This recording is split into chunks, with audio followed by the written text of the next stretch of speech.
اعوذ باللہ من الشیطان الرجیم بسم اللہ الرحمن الرحیم سورۃ الفتح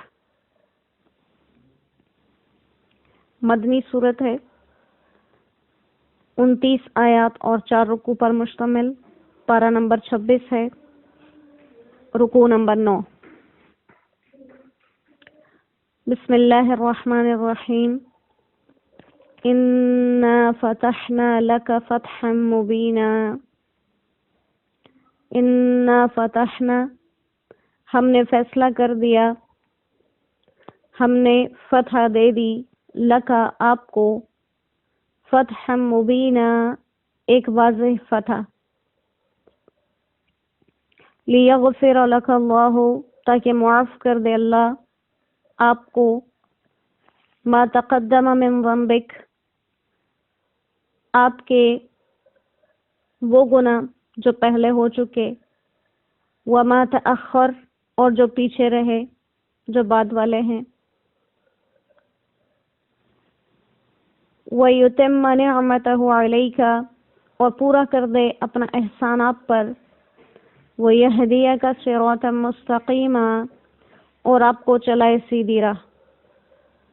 وَيَنْصُرَكَ اللَّهُ اور مدد کرے اللہ آپ کی، نصراً عزیزا زبردست مدد کرنا۔ صدق اللہ العظیم۔ سورہ فتح جیسے نام سے ہی سمجھ میں آ جاتا ہے کہ کسی بات کی فتح کی طرف اشارہ ہے۔ جمہور صحابہ، تابعین اور ائمہ تفسیر کے نزدیک سورہ فتح سن 6 ہجری میں نازل ہوئی، جب آپ صلی اللہ علیہ وسلم عمرہ کرنے کے ارادے سے مکہ مکرمہ کی طرف تشریف لے گئے اور آپ کے ساتھ لگ بھگ 1400 صحابہ کرام کی جماعت تھی۔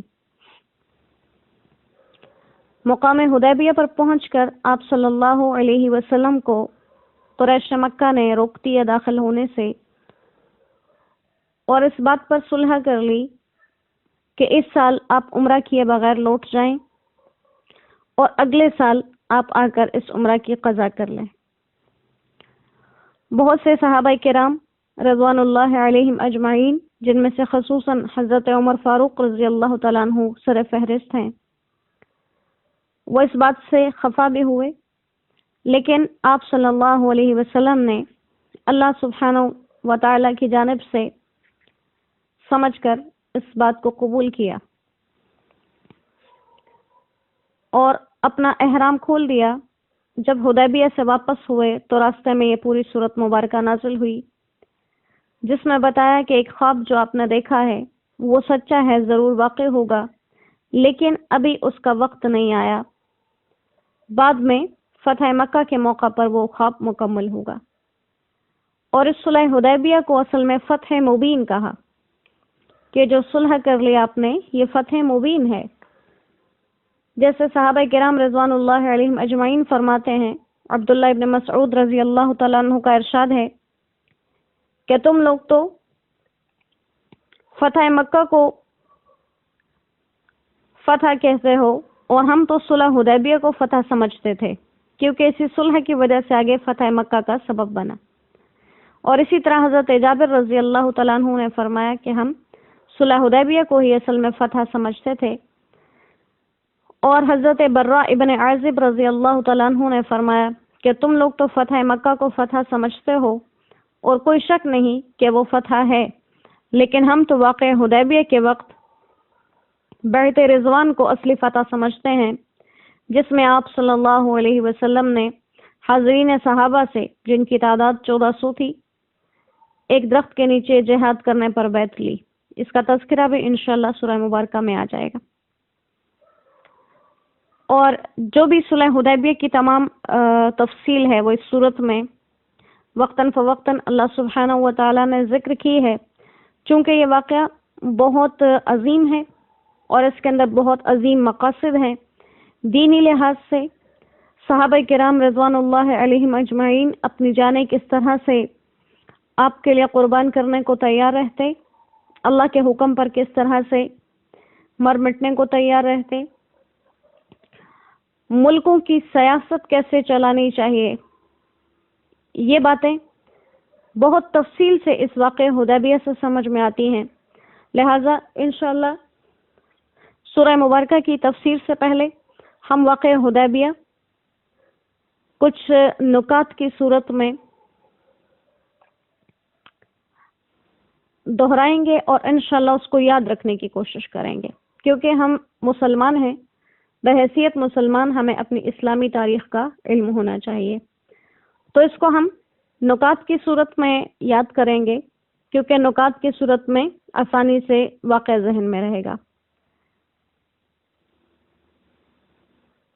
آیات مبارکہ کی تفسیر انشاءاللہ ساتھ ساتھ بعد میں کریں گے، پہلے ہم واقعہ حدیبیہ کو تفصیل سے بیان کریں گے۔ سب سے پہلے حدیبیہ کون سی جگہ ہے؟ حدیبیہ مکہ مکرمہ سے باہر حدود حرم کے قریب ہے، جس کو آج کل شمیسہ کہا جاتا ہے۔ یہ اس مقام کا واقعہ ہے۔ سب سے پہلا جز، سب سے پہلا نقطہ جو یاد رکھنا ہے وہ یہ ہے کہ آپ صلی اللہ علیہ وسلم نے مدینہ طیبہ میں ایک خواب دیکھا کہ آپ صلی اللہ علیہ وسلم مکہ مکرمہ میں صحابہ کرام رضوان اللہ علیہم اجمعین کے ساتھ امن و اطمینان سے داخل ہوئے۔ احرام سے فارغ ہو کر کچھ لوگوں نے حسب قاعدہ حلق کیا اور بعض نے قصر یعنی بال منڈوا کٹوا لیے، اور یہ کہ آپ صلی اللہ علیہ وسلم بیت اللہ میں داخل ہوئے اور بیت اللہ کی چابی آپ کے ہاتھ آئی۔ اور چونکہ انبیاء کا خواب وہی ہوتا ہے، اسی لیے آپ کو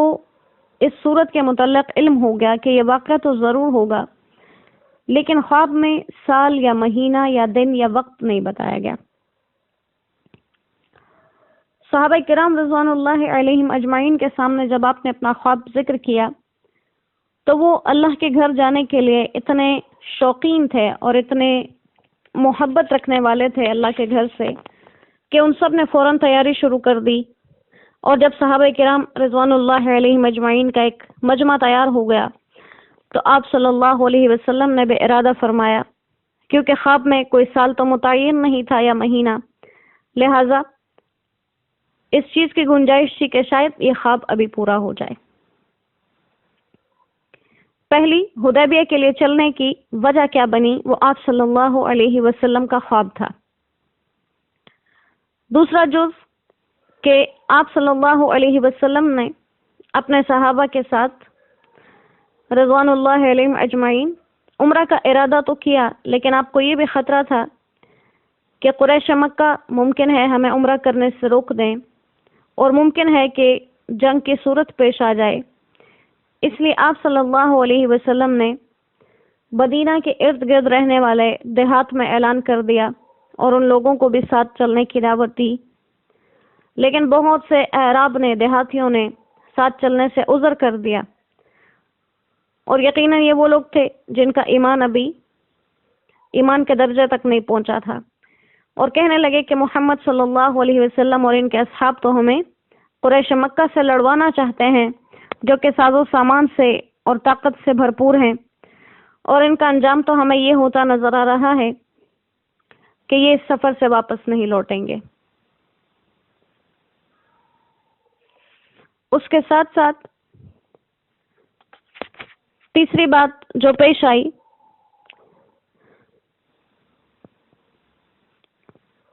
کہ آپ مکہ کی طرف روانہ ہوئے اور آپ نے روانگی سے پہلے غسل فرمایا، نیا لباس پہنا اور اپنی اونٹنی قصوہ پر سوار ہوئے۔ ام المؤمنین حضرت ام سلمہ رضی اللہ تعالیٰ عنہ کو ساتھ لیا۔ آپ کے ساتھ مہاجرین، انصار اور کچھ دیہات سے آنے والے لوگ تھے، جن کی تعداد مل کر 1400 بیان کی گئی۔ آپ صلی اللہ علیہ وسلم کے خواب کی وجہ سے ان لوگوں کو کسی قسم کا شک و شبہ نہیں تھا کہ مکہ فتح نہیں ہوگا، حالانکہ بجز تلوار کے ان لوگوں کے پاس اور کوئی اسلحہ نہیں تھا۔ آپ ماہ ذی القعدہ میں پیر کے دن روانہ ہوئے اور ذوالحلیفہ پہنچ کر آپ نے احرام باندھا۔ چوتھی بات، اہل مکہ تک اطلاع پہنچی کہ آپ صلی اللہ علیہ وسلم ایک بڑی جماعت کے ساتھ مکہ کے لیے روانہ ہوئے، تو انہوں نے آپس میں مشورہ کیا کہ محمد صلی اللہ علیہ وسلم اپنے اصحاب کے ساتھ عمرہ کے لیے آ رہے ہیں، اگر ہم نے ان کو مکہ میں آنے دیا تو عرب میں یہ شہرت ہو جائے گی کہ وہ ہم پر غالب آ گئے اور مکہ پہنچ گئے، حالانکہ ہمارے اور ان کے درمیان کئی جنگیں ہیں اور ہم ایسا ہرگز نہیں ہونے دیں گے۔ آپ صلی اللہ علیہ وسلم کو روکنے کے لیے خالد بن ولید، جو ابھی تک مسلمان نہیں ہوئے تھے، ایک جماعت کو لے کر مکہ سے باہر ایک مقام ہے قراء الغمیم، وہاں پر بھیج دیے گئے اور آس پاس کے دیہات والوں کو ملا لیا اور طائف کی جانب قبیلہ بنو ثقیف ان کے ساتھ لگ گئے، مقام بلدہ پر اپنا پڑاؤ ڈالا۔ ان سب نے آپ صلی اللہ علیہ وسلم کو مکہ میں داخل ہونے سے روکنے کے لیے آپس میں عہد اور پیمان کر لیے، اور ساتھ ایک مقام سے دوسرے مقام تک باخبر رہنے کے لیے ان لوگوں نے یہ انتظام کیا کہ مقام بلدہ سے لے کر جہاں تک آپ صلی اللہ علیہ وسلم پہنچ چکے تھے، پہاڑوں کی چوٹیوں پر کچھ آدمی بٹھا دیے، تو آپ جس پہاڑ کے قریب سے گزرتے وہاں کے لوگ اگلے پہاڑ والوں تک حالات پہنچا دیتے، اور وہ آگے اس طرح کرتے کرتے آپ کی ہر نقل و حرکت سے مقام بلدہ والے باخبر رہتے۔ آپ صلی اللہ علیہ وسلم نے بشر بن سفیان کو آگے مکہ بھیج دیا کہ وہ حالات کا جائزہ لے کر آئیں۔ وہ وہاں گئے اور واپسی پر آپ کو مکہ والوں کی تیاریاں اور جنگ کے حالات کی خبر دی۔ آپ صلی اللہ علیہ وسلم نے فرمایا کہ افسوس ہے قریش پر، متعدد جنگوں نے ان کو کھا لیا، پھر بھی وہ اپنی جنگ سے باز نہیں آتے۔ ان کے لیے تو یہ بہت اچھا موقع تھا کہ وہ مجھے اور دوسرے عرب والوں کو آزاد چھوڑ دیتے، کہ اگر یہ عرب مجھ پر غالب آ جاتے تو قریش کی مراد گھر بیٹھے حاصل ہو جاتی، اور اگر میں عرب والوں پر غالب آ جاتا تو یا تو یہ بھی اسلام میں داخل ہو جاتے، اور اگر ایسا نہ کرتے، جنگ ہی کرنا چاہتے، تو کم از کم تازہ دم تو ہوتے۔ پھر آپ نے فرمایا کہ معلوم نہیں یہ قریش کیا سمجھ رہے ہیں، قسم ہے اللہ کی، میں اس حکم پر جو اللہ نے مجھے دے کر بھیجا ہمیشہ ان کے خلاف جہاد کرتا رہوں گا، یہاں تک کہ تنہا میری گردن رہ جائے۔ آپ صلی اللہ علیہ وسلم نے اب یہاں پر مشورہ لیا صحابہ کرام سے کہ کیا ہمیں یہیں سے ان کے خلاف جہاد شروع کر دینا چاہیے یا ہم صرف بیت اللہ کی طرف بڑھیں، اگر کوئی ہمیں روکے تو ہم ان سے جہاد کریں۔ حضرت ابوبکر صدیق رضی اللہ تعالیٰ عنہ اور دوسرے صحابہ کرام نے آپ صلی اللہ علیہ وسلم کو یہ مشورہ عطا فرمایا کہ آپ بیت اللہ کے غرض سے نکلے ہیں، کسی سے جنگ لڑنے نہیں آئے، لہٰذا بیت اللہ کے ارادے سے چلتے رہیں، جہاں کوئی روکے گا وہاں دیکھا جائے گا۔ آپ صلی اللہ علیہ وسلم نے 2-3 دفعہ یہ بات پوچھی، اور مقصد پوچھنے کا یہ تھا کہ آپ کے ساتھ جماعت میں مہاجرین بھی تھے اور انصار بھی تھے، اور انصار نے چونکہ مدینہ کے اندر آپ کی حفاظت کی ذمہ داری کا عہد کر رکھا تھا، آپ کو یہ پریشانی تھی کہ باہر آ کر کیا وہ لوگ آپ کا ساتھ دیتے ہیں یا نہیں۔ جب 2-3 دفعہ آپ نے بار بار یہی بات پوچھی کہ ہمیں جہاد کرنا چاہیے یا مکہ کے ارادے سے چلنا چاہیے، تو انصار کے سردار انصار میں سے کھڑے ہوئے اور انہوں نے کہا کہ یا رسول اللہ، اگر یہ بات آپ ہم سے پوچھنا چاہتے ہیں تو ہم نے آپ کے ساتھ رہنے کی قسم کھا رکھی ہے، آپ جہاں کہیں ہمیں لے کر جائیں گے ہم آپ کے ساتھ چلیں گے اور ہرگز پیچھے نہیں ہٹیں گے۔ آپ صلی اللہ علیہ وسلم ان کے جواب سے بہت خوش ہوئے۔ پھر حضرت مقداد بن اسود رضی اللہ تعالیٰ عنہ نے عرض کی کہ یا رسول اللہ، ہم بنی اسرائیل کی طرف نہیں ہیں کہ آپ سے کہہ دیں کہ آپ اور آپ کا رب جائیے اور لڑ لیجئے، ہم یہاں بیٹھ کر انتظار کریں گے، جو انہوں نے موسیٰ علیہ السلام سے کہا تھا، بلکہ ہم ہر حال میں آپ کے ساتھ قتال کریں گے،